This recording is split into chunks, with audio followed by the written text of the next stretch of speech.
Welcome to the kitchen. Today we're making one of my absolute favorite meals, homemade pizza. Before I had alpha-gal, we used to get takeout pizza on Friday nights and watch movies, and it was really hard for me when I wasn't able to order pizza or do frozen pizza anymore. Now I've perfected a recipe of homemade pizza that I really enjoy. Today we're making barbecue chicken pizza, and I'll show you the ingredients I use to make an alpha-gal safe. I'll start by making my crust. I usually make the crust 1 to 2 hours before I'm ready to cook my pizza.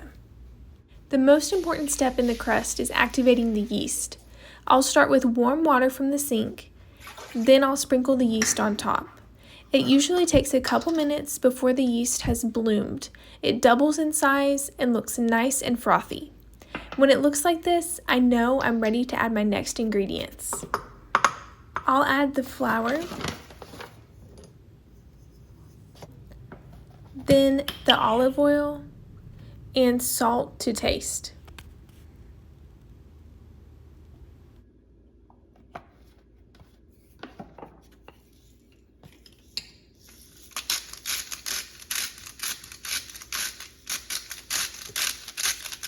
The crust is that easy. Now that the ingredients are in, I'll mix it up until it's combined. I want to be careful not to overmix. When I see that all the ingredients are mixed together, I'll take the dough off the paddle, add a little bit of olive oil to keep it moist while it's rising. Then I'll shape it into a nice ball. The last thing I need to do is cover the dough. I usually use a moist cheesecloth, and I'll set it aside to rise. While the dough rises, I'll get started on the chicken. I'm starting by adding 2 frozen chicken breasts to the Instant Pot. Then I'm adding a chicken bouillon cube for flavor. This is a Knorr brand bouillon cube. This one is dairy-free, but be careful because a lot of bouillon and chicken flavorings actually contain dairy. Last, I'm adding about a cup of water to the bottom of the Instant Pot to help the chicken have moisture while it cooks. I'll put the lid on the Instant Pot and then set it to cook on high for 45 minutes. It's been about 45 minutes. The chicken is almost done.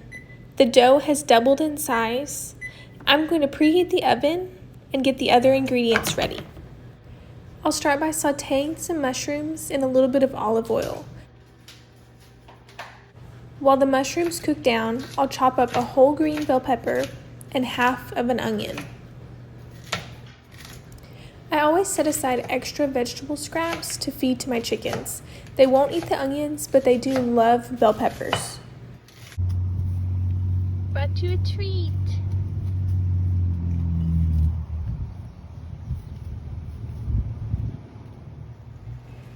When the mushrooms have reduced by about half, I'll give them a stir and add the bell pepper and onion so that they can cook down as well.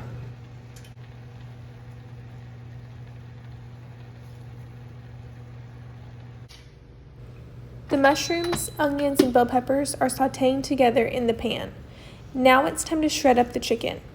I'll use 2 forks and shred it as finely as I can to use it to top my pizza. I'll save any extra pieces of chicken to use in another recipe, as well as this awesome chicken broth that it's made. The oven just finished preheating, so I'm ready to shape my dough. This dough recipe is one that I got from Pioneer Woman, and it's on her website. I'll link it in the description below. The dough has doubled in size, and I'm going to split it in half. I'll use 1 half today, and I'll save the other half in the freezer. Before I shape my dough, I'll spray it with a little bit of olive oil spray. That way it doesn't stick to my hands. I want this crust to be as thin as possible, so I'll work to spread it out to the corners of the pan.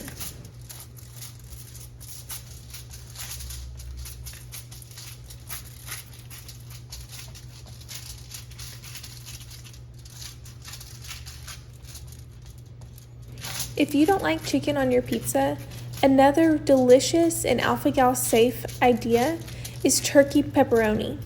I like the Hormel brand turkey pepperoni because it doesn't have any other types of meat like some other turkey pepperonis do.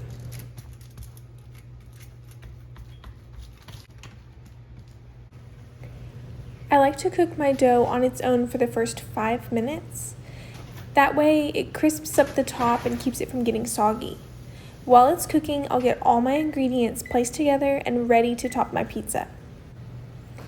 The dough is out of the oven, and I'm starting with my sauce. In this pizza, I'm using Sweet Baby Ray's barbecue sauce instead of pizza sauce. But if you prefer pizza sauce, you can use any kind from the store. Every kind that I've found is dairy-free.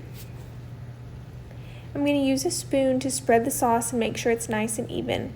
And on this pizza, I'm going to try to take the toppings all the way to the edge so I don't have any flavorless bites.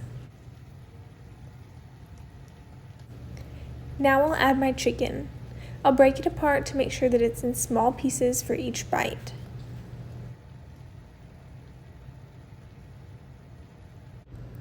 Then I'll add the veggies.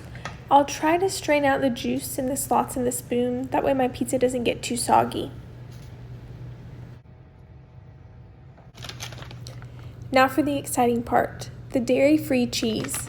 I really like this Mozarella Style Shred from Great Value brand. It's one of the best I've found for a mozzarella type cheese. Now when you're adding your dairy-free cheese, I've found that I use about half as much as regular cheese. If I put too much on, it gets gloopy and kind of sticky.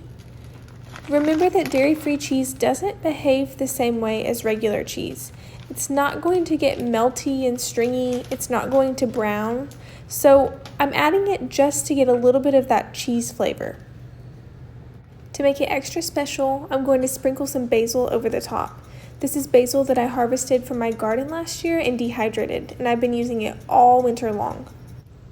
I'll also add a little bit of salt and pepper. Then finally, I'll top with a little bit more of that barbecue sauce.